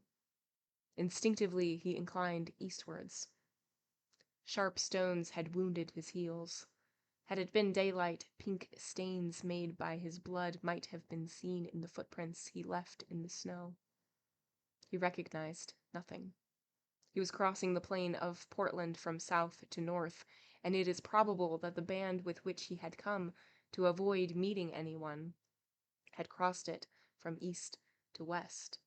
They had most likely sailed in some fisherman's or smuggler's boat from a point on the coast of Ugscombe, such as St. Catherine's Cape or Swan Cry, to Portsmouth to find the hooker which awaited them, and they must have landed in one of the creeks of Weston and re-embarked in one of those of Easton. That direction was intersected by the one the child was now following. It was impossible for him to recognize the road. On the plain of Portland, there are here and there raised strips of land, abruptly ended by the shore and cut perpendicular to the sea. The wandering child reached one of these culminating points and stopped on it, hoping that a larger space might reveal further indications. He tried to see around him. Before him, in place of a horizon, was a vast, livid opacity. He looked at this attentively, and under the fixedness of his glance, it became less indistinct. At the base of a distant fold of land towards the east, in the depths of that opaque lividity, a moving and wan sort of precipice which resembled a cliff of the night, crept and floated some vague black rents, some dim shreds of vapor. The pale opacity was fog, and black shreds were smoke. Where there is smoke, there are men. The child turned his step in that direction. He saw some distance off a descent, and at the foot of the descent, among shapeless conformations of rock, blurred by the mist, what seemed to be either a sandbank or a tongue of land, joining probably to the plains of the horizon the tableland he had just crossed. It was evident he must pass that way. He had, in fact, arrived at the isthmus of Portland, a diluvian alluvium which is called Chess Hill. He began to descend the side of the plateau. The descent was difficult and rough. It was, with less of ruggedness, however, the reverse of the ascent he had made on leaving the creek. Every ascent is balanced by a decline. After having clambered up, he crawled down. He leapt from one rock to another at the risk of a sprain, at the risk of falling into the vague depths below. To save himself when he slipped on the rock or on the ice, he caught hold of handfuls of weeds and furze, thick with thorns, and their points ran into his fingers. At times he came on an easier declivity, taking breath as he descended. Then came on the precipice again, and each step necessitated an expedient. In descending precipices, every movement solves a problem. One must be skillful under pain of death. These problems the child solved with an instinct which would have made him the admiration of apes and mountebanks. The descent was steep and long. Nevertheless, he was coming to the end of it. Little by little it was drawing nearer the moment when he should land on the isthmus, of which from time to time he caught a glimpse. At intervals, while he bounded or dropped from rock to rock, he pricked up his ears, his head erect, like a listening deer. He was hearkening to a diffused and faint uproar, far away to the left, like the deep note of a clarion. It was a commotion of winds, preceding that fearful north blast which is heard rushing from the pole, like an inroad of trumpets. At the same time the child felt now and then on his brow, on his eyes, on his cheeks, something which was like the palms of cold hands being placed on his face. These were large, frozen flakes, sown at first softly in space, then eddying and heralding a snowstorm. The child was covered with them. The snowstorm, which for the last hour had been on the sea, was beginning to gain the land. It was slowly invading the plains. It was entering obliquely by the northwest, the tableland of Portland. End of part 1, book 1. And the chapter. Book the second is next.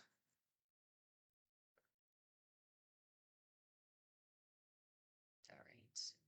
Okay, so in this one, we get our, the child is running away from the scary birds and the corpse and everything.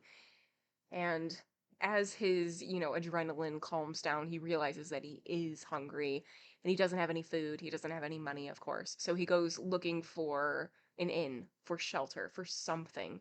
And there's nothing around. He doesn't see anything. And then he sees some smoke in the distance. And so he decides where there's smoke, there's usually man. So he starts heading that way, and now he is descending, and it's very slippery, and it starts to snow. And when he slips, like the things that he can grab on are just like plants. And of course they have thorns. Of course they do. Of course they do.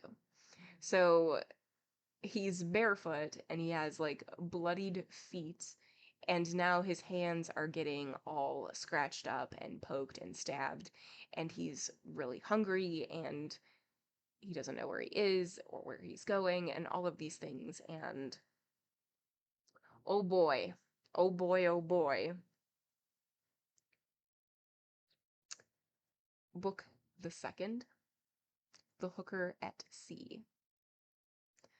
Chapter 1. Superhuman Laws. The snowstorm is one of the mysteries of the ocean.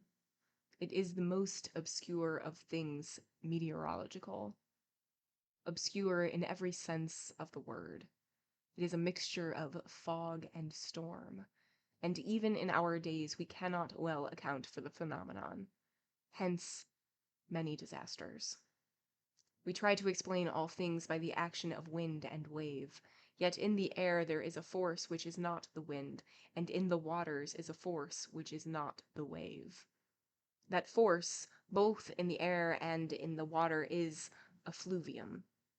Air and water are two nearly identical liquid masses, entering into the composition of each other by condensation and dilation, so that to breathe is to drink.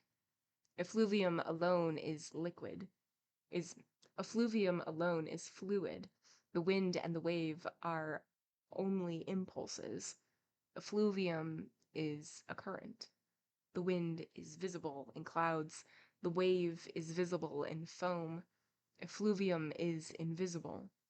From time to time, however, it says, I am here. Its I am here is a clap of thunder. The snowstorm offers a problem analogous to the dry fog. If the solution of the Cayena of the Spaniards and the Quobar of the Ethiopians be possible, assuredly that solution will be achieved by attentive observation of magnetic effluvium. Without effluvium, a crowd of circumstances would remain enigmatic. Strictly speaking, the changes in the velocity of the wind, varying from 3 feet per second to 220 feet, would supply a reason for the variations of the waves rising from 3 inches in a calm sea to 36 feet in a raging one. Strictly speaking, the horizontal direction of the winds, even in a squall, enables us to understand how it is that a wave 30 feet high can be 1,500 feet long. But why are the waves of the Pacific 4 times higher near America than near Asia?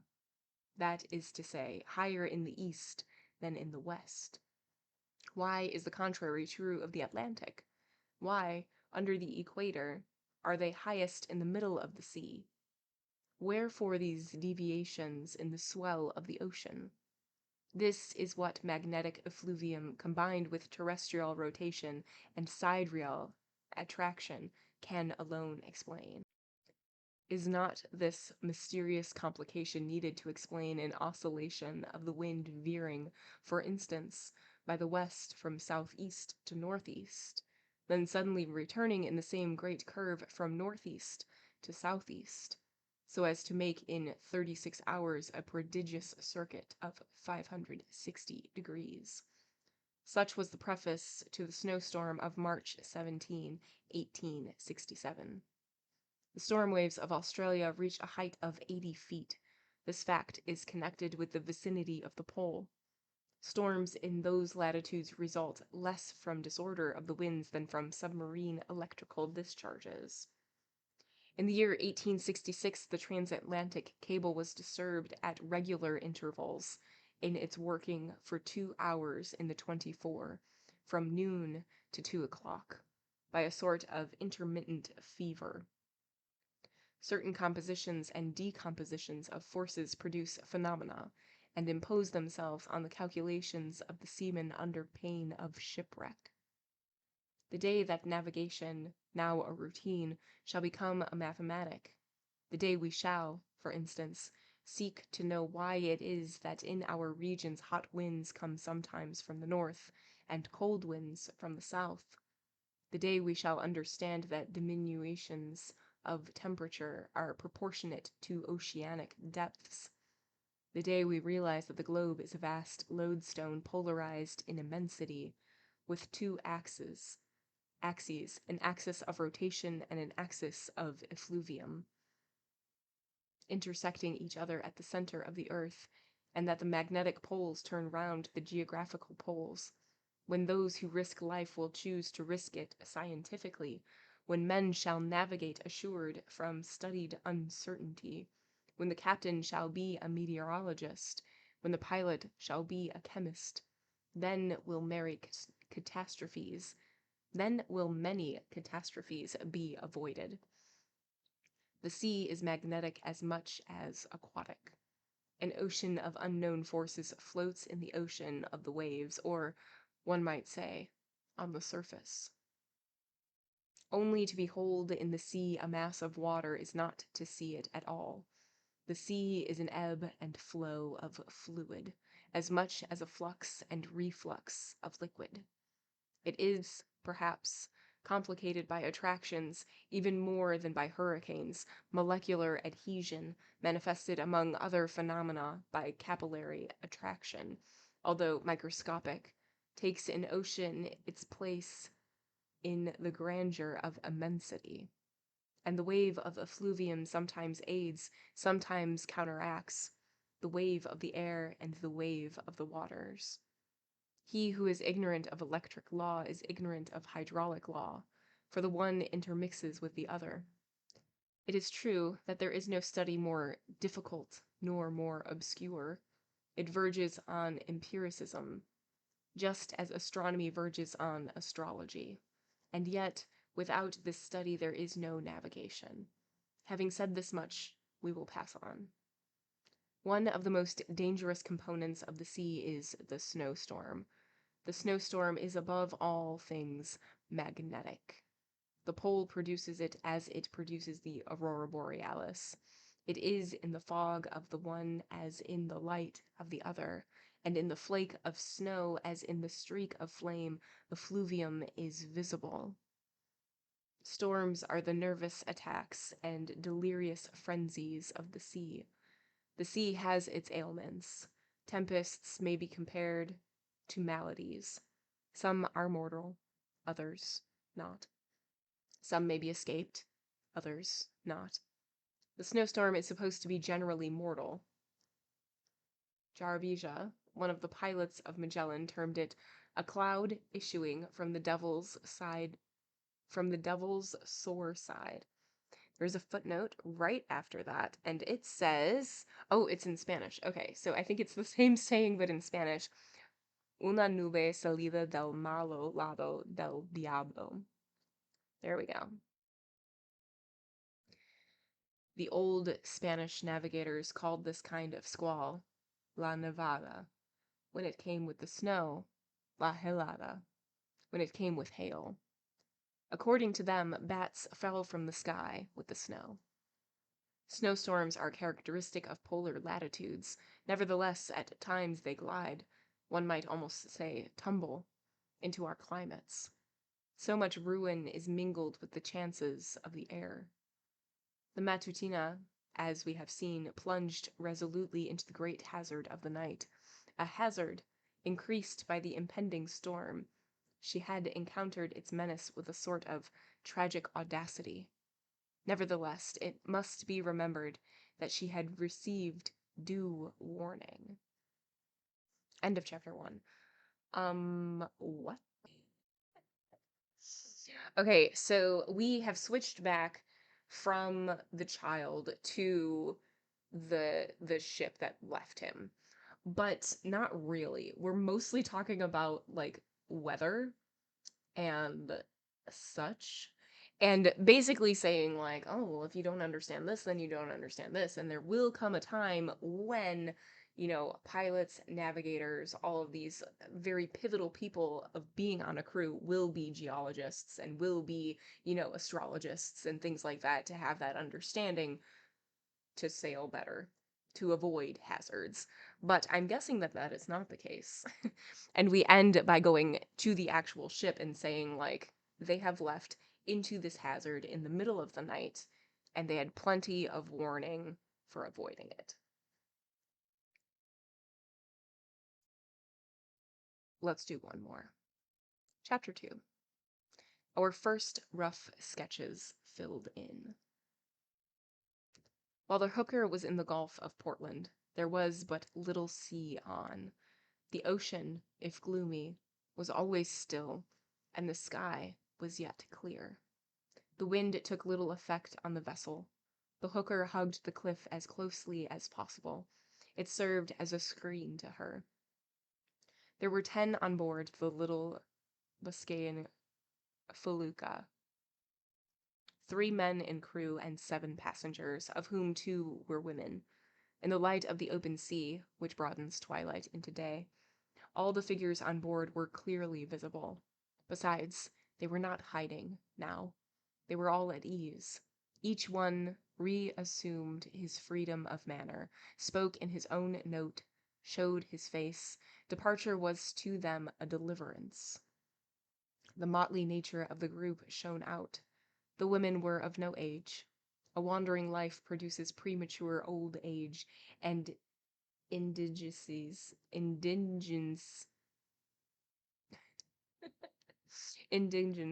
is made up of wrinkles. One of them was a Basque of the dry ports. The other, with the large rosary, was an Irish woman. They wore the air of indifference common to the wretched. They had squatted down close to each other when they got on board, on chests at the foot of the mast. They talked to each other. Irish and Basque are, as we have said, kindred languages. The Basque woman's hair was scented with onions and basil. The skipper of the hooker was a Basque of Guipuzcoa. The sailor was a Basque of the northern slope of the Pyrenees. The other was of the southern slope, that is to say, they were of the same nation, although the first was French and the latter Spanish. The Basques recognized no official country. Mi madre se llama montaña. My mother is called the mountain, as Zalarius, the muleteer, used to say. Of the 5 men who were with the 2 women, one was a Frenchman of Languedoc, one a Frenchman of Provence, one a Genoese, one an old man. He who wore the sombrero without the hole for a pipe appeared to be a German. The 5th, the chief, was a Basque of the Landes from Biscarros. It was he who, just as the child was going on board the hooker, had, with a kick of his heel, cast the plank into the sea. This man, robust, agile, sudden in movement, covered, as may be remembered, with trimmings, slashings, and glistening tinsel, could not keep in his place. He stooped down, rose up, and continually passed to and fro from one end of the vessel to the other. as if debating uneasily on what had been done and what was going to happen. This chief of the band, the captain, and the 2 men of the crew, all 4 Basques, spoke sometimes Basque, sometimes Spanish, sometimes French, these 3 languages being common on both slopes of the Pyrenees. But generally speaking, excepting the women, all talked something like French, which was the foundation of their slang. The French language about this period began to be chosen by the peoples as something intermediate between the excess of consonants in the north and the excess of vowels in the south. In Europe, French was the language of commerce and also of felony. It will be remembered that Gibbet, a London thief, understood cartouche. The hooker, a fine sailor, was making quick way. Still, 10 persons, beside their baggage, were a heavy cargo for one of such light draught. The fact of the vessel's aiding the escape of a band did not necessarily imply that the crew were accomplices. It was sufficient that the captain of the vessel was a Vescongado, and that the chief of the band was another. Among that race, mutual assistance is a duty which admits of no exception. A Basque, as we have said, is neither Spanish nor French. He is Basque, and always and everywhere he must succor a Basque. Such is Pyrenean fraternity. All the same, the hooker was in the Gulf. The sky, although threatening, did not frown enough to cause the fugitives any uneasiness. They were flying. They were escaping. They were brutally gay. One laughed, another sang. The laugh was dry but free. The song was low but careless. The Languedocian cried. Oh man, okay. Cried something. Cried something. It expresses the highest pitch of satisfaction in Narbonne. He was a longshore sailor, a native of the waterside village of Grusen, on the southern side of the Clape, a bargeman rather than the mariner, but accustomed to work the reaches of the inlet of Badges, and to draw the dragnet full of fish over the salt sands of St. Lucie. He was of the race who wear a red cap, make complicated signs of the cross after the Spanish fashion, drink wine out of goat skins, eat scraped ham, kneel down to blaspheme, and implore their patron saint with threats. Great saint, grant me what I ask, or I'll throw a stone at thy head. He might be, at need, a useful addition to the crew. The provincial in the caboose was blowing up a turf fire under an iron pot and making broth. The broth was a kind of puchero, in which fish took the place of meat, and into which the provincial threw chickpeas, little bits of bacon cut into squares, and pods of red pimento.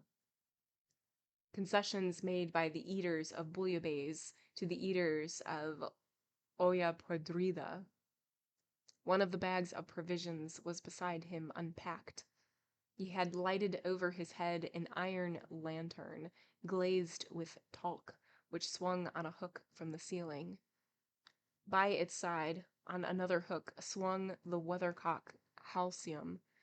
There was a popular belief in those days that a dead halcyon, hung by the beak, always turned its breast to the quarter whence the wind was blowing. While he made the broth, the provincial put the neck of a gourd into its mouth, and now and then swallowed a draught of aguardiente. It was one of those gourds covered with wicker, broad and flat, with handles, which used to be hung to the side by a strap, which were then called hip gourds. Between each gulp he mumbled one of those country songs of which the subject is nothing at all. A hollow road, a hedge. You see in the meadow, through a gap in the bushes, the shadow of a horse and cart, elongated in the sunset, and from time to time, above the hedge, the end of a fork, loaded with hay, appears and disappears. You want no more to make a song. A departure, according to the bent of one's mind, is a relief or a depression. All seemed lighter in spirits excepting the old man of the band, the man with the hat that had no pipe. This old man, who looked more German than anything else, although he had one of those unfathomable faces in which nationality is lost, was bald, and so grave that his baldness might have been a tonsure. Every time he passed before the Virgin on the prow, he raised his felt hat so that you could see the swollen and senile veins of his skull. A sort of full gown, torn and threadbare, of brown Dorchester serge, but half hid his closely fitting coat, tight, compact, and hooked up to the neck like a cassock. His hands inclined to cross each other, and had the mechanical junction of habitual prayer. He had what might be called a wan countenance, for the countenance is above all things a reflection, and it is an error to believe that idea is colorless. That countenance was evidently the surface of a strange inner state, the result of a composition of contradictions, some tending to drift away in good, others in evil, and to an observer it was the revelation of one who was less and more than human, capable of falling below the scale of a tiger, or of rising above that of man. Such chaotic souls exist. There was something inscrutable in that face. Its secret reached the abstract. You felt that the man had known the foretaste of evil, which is the calculation, and the aftertaste, which is the zero. In his impassibility, which was perhaps only on the surface, were imprinted two petrifactions, the petrifaction of the heart proper to the hangman, and the petrifaction of the mind proper to the mandarin. One might have said, for the monstrous has its mode of being complete, that all things were possible to him, even emotion. In that savant there is something of the corpse, and this man was a savant. Only to see him you caught science imprinted in the gestures of his body and in the folds of his dress.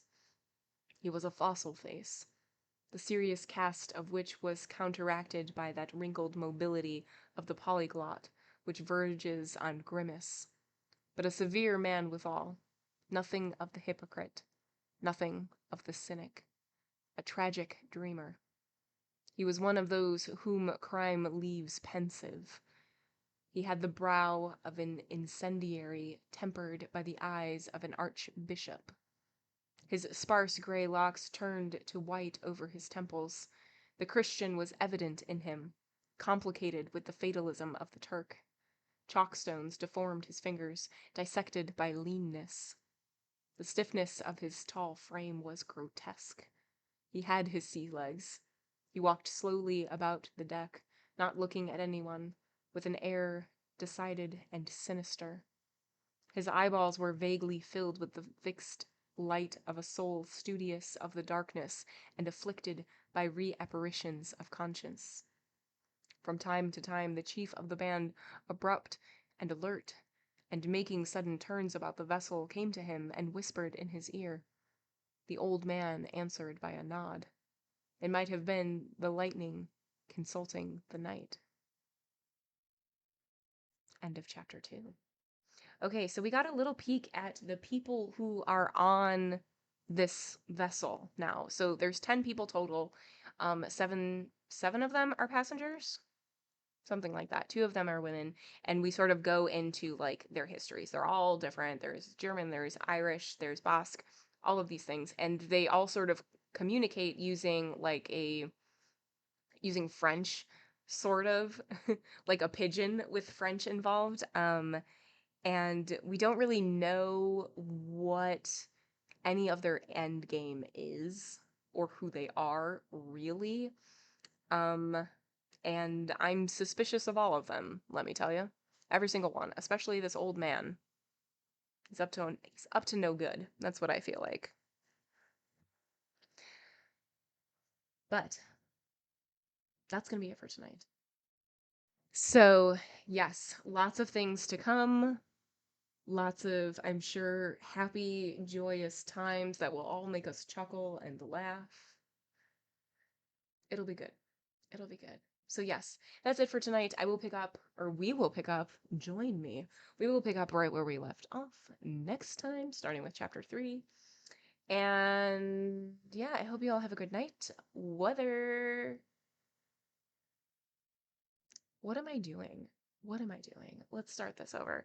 I hope you all have a good night. As always, whether you lurk, whether you chat, I 1000% appreciate you, and I 1000% appreciate your support.